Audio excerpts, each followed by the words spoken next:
Welcome everybody to the weekly ritual. It's the Racing Podcast, and RP starts now.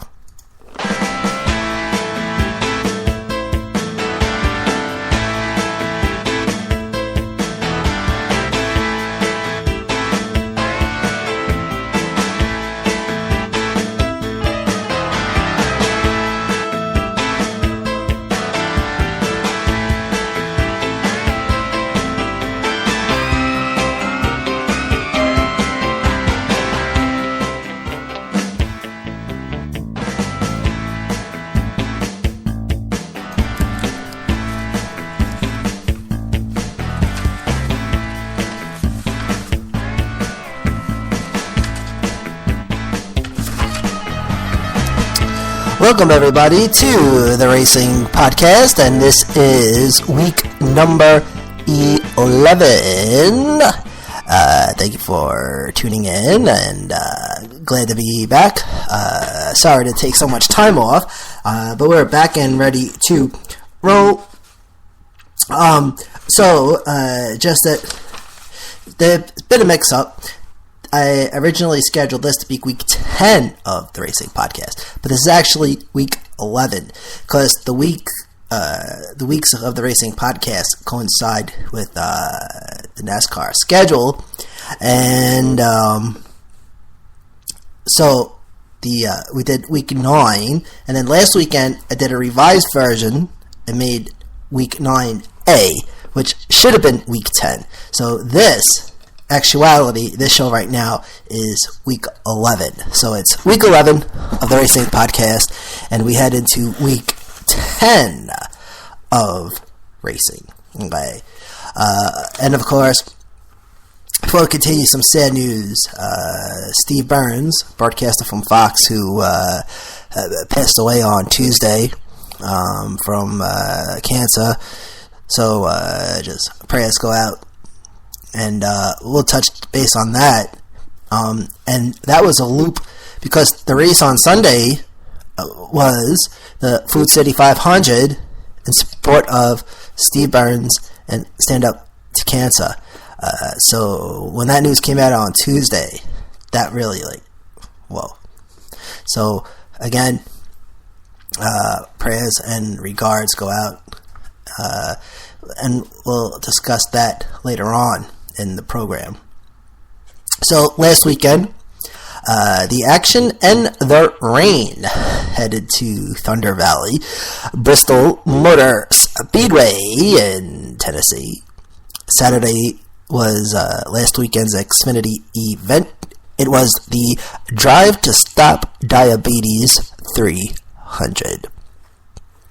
Winner Joey Logano in the 22 Ford, and he dropped 1 point.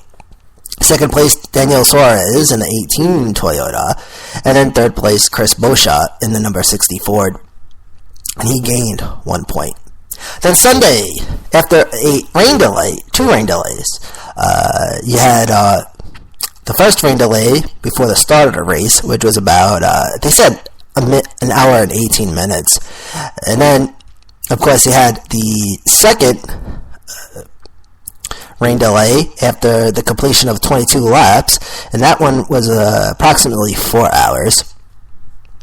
And that race finally wrapped up about 10:25. But we'll get into that in a moment.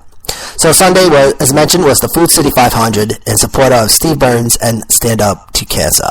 Winner there, Matt Kenseth in number 20 Toyota. He led 47 laps and gained 4 points, and he won from the pole, so they add that in there. Second place was Jimmy Johnson in the 48 Chevy. He gained 2 points. And then Jeff Gordon, he comes in third in the 24 Chevy, and he gained 4 points. All right. So that brings us to our first segment of the Racing Podcast. As we always do, it's the Race Notes segment. So again, Food City 500, and the race start time was 2:30. I put 2:30-ish, because I walked away from the TV. I always pay attention because I like to get the time exact when they cross that line to start the race. But, my mind wandered a little bit waiting for the rain to end. So I put 2:30-ish on my notes here. And the race finished finally at 10:25. Number of laps scheduled was 500. Actual laps was 511. And again, an hour and 18-minute rain delay. And then the second one was 4 hours. And that was after the completion of 22 laps. And so what happened was they brought that's right. There was a competition caution. That's what brought out that, I believe. Or something happened. No, excuse me. That is incorrect. First caution, which came out lap 19. Joe Logano and Keselowski, they made contact. They both spin. Keselowski loses it and spins, and Logano goes right behind him, and boom, right into, they crash each other. And then that was between turn 3 and turn 4. Now, the caution comes out for lap 19, so the caution was already out, and then the red flag comes out for the rain, so that's how that played out. So even though the first caution, lap 19, they went around 3 more times, completed lap 22, and then they brought out the red flag, which was at 2:43 p.m. Eastern Time, I believe. And then, and what happened was, the race stopped, and Joe Logano and Brad Keselowski fixing their cars, and they had to stop. You can't do no work on your car when the red flag's out. So they actually had to stop working on their car, doing any repairs. So now Michael McDowell's car went on fire. He had electrical issues. All right. And then finally, the race restarted about a couple hours later at lap 35. One note from Sunday that Eric Jones, of course, from the Xfinity Series, he went behind the wheel for the number 11 car, replacing Denny Hamlin. Denny Hamlin was suffering from neck spasms, and so during that delay, when they stopped the race, he addressed it, and Eric Jones took over. But Denny Hamlin gets credited with the finish in points, so that's how they do that. So, now wait a minute. Yeah, so back to caution, lap 23. So they went back to caution, lap 23. So red flag, back to the caution, lap 23, go lap, and then he went a couple times more around, and then they finally restarted at lap 35. So the green flag comes out at lap 34, and then the race restarts lap 35. I hope I didn't confuse anybody out there, ladies and gentlemen. So then you had your second question, which came out lap 60, and that was the competition question. Beneficiary there was Josh Weiss, the 98 car. And close call for the 95 and the number 4 car entering the pit box. They almost made contact with each other. Now, when there is a competition caution, the drivers cannot refuel until the competition caution. So that's a rule. Sometimes when they do have the competition caution, drivers cannot not refuel until that time. So again, second caution, lap 60, and then the green flag comes out lap 68, and then the restart lap 69. Tire rub was reported by David Gillian's car, the 38 car. Lap 76, right rear tire rub, and a bump and run between the 47 and the number 9 car, AJ Allmendinger in the 47, Sam Hannis Jr. in the number 9 car. No caution comes out for that incident. And Dale Earnhardt Jr. pits with a tire issue, right rear tire. That was at lap 102. And then he actually had 2 tire rubs, I believe, David Gillian's car. So now Landon Castle runs up the hill. Here's one. Landon Castle, he goes up the hill. Turn 2. Josh Weiss, the 98 car, and David Reagan bump each other to avoid contacting Castle. That was a near miss, as they say. So that was interesting. And again, David Reagan filling in for Kyle Busch, And now the 27 and 16 car, they bump each other. Paul Menard, Greg Biffle. That was no caution. Lap 29. Then your third question would come out lap 168. This was for water that was spotted at turn 2, at the exit of turn 2. And the water from behind the safety barrier dribbles onto the racetrack, a little spot. They call that a weeper, okay, if you were watching that race. The beneficiary for that question was Justin Allgaier in the 51 car. And they bring out the backpack blowers, of course, the ones the landscapers use. That's what they got out there. And then, so Paul Menard, he gets popped. This is all during the third question. Paul Menard gets popped for going too fast on pit road. He had to go restart in the rear of the pack, back in the field.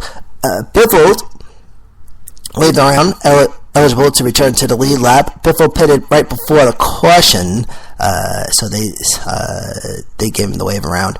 So the green flag comes out lap 174, restart lap 175.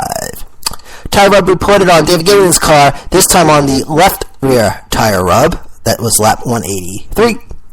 Earnhardt Jr., Matt Kenseth, and Josh Weiss go to 3 wide. And everyone gets excited when they go 3 wide. That's like one of the signature moves of racing. 3 wide. It was Earnhardt Jr., Matt Kenseth, and Josh Weiss. That was lap 194. And Kenseth moves in to take second place. And, of course, Kenseth, of course, would come to win the race on Sunday. Now, the race halfway mark, lap 250. And Fox Sports 1 did a stand-up for cancer in honor of Steve Burns and others battling cancer. And then you had your question number 4. Fourth question, lap 265, due to rain. Beneficiary is Ryan Newman in the 31 car. Ryan Newman too fast exiting pit road. Matt Gilliland also too fast exiting pit road. And again, remember you got those sensors, and the first one at the entrance, and the last one at the exit. So, so actually, lap 272. So, fourth question, due to rain at lap 265. 272, the tower calls for the track dryers to come out, and they closed pit road actually. And then the tower tells the pace car to bring all the cars to pit road and make them stop, actually. And then the drivers, they were instructed to get out of the cars. And then the red flag comes out. So you had 2 red flags, actually. But this red flag was displayed at 8:07 Eastern Time. And then, so a statement comes out from the tower, and the tower said, quote, "This won't take long, I promise you." That was at lap 274. And then, again, so NASCAR allows the vehicles to be covered. That announcement comes out at 8:08 p.m. Eastern Time. And then it goes back to yellow at 8:21. So that was a 14-minute red flag right there. And then cars come off the pit road. And then the green flag comes out lap 277, and then the restart lap 278. But it would not stay in green for long, because lap 278 also brought out question number 5. And this one was for a multi-car accident. The 41 and the 48 contact each other. The 41 car spins in front of the field, and everyone scatters. It's one of those. All right, one car spins and all the cars just scatter. And at night it looks like M&Ms. So that's what happened there. The 48 contacts 41, and then he actually goes into the wall. Of course, 48 Jimmy Johnson, And Chris Boscia, he goes into Danica Patrick. That was just a side effect. But the main cause was Jimmy Johnson and Kurt Busch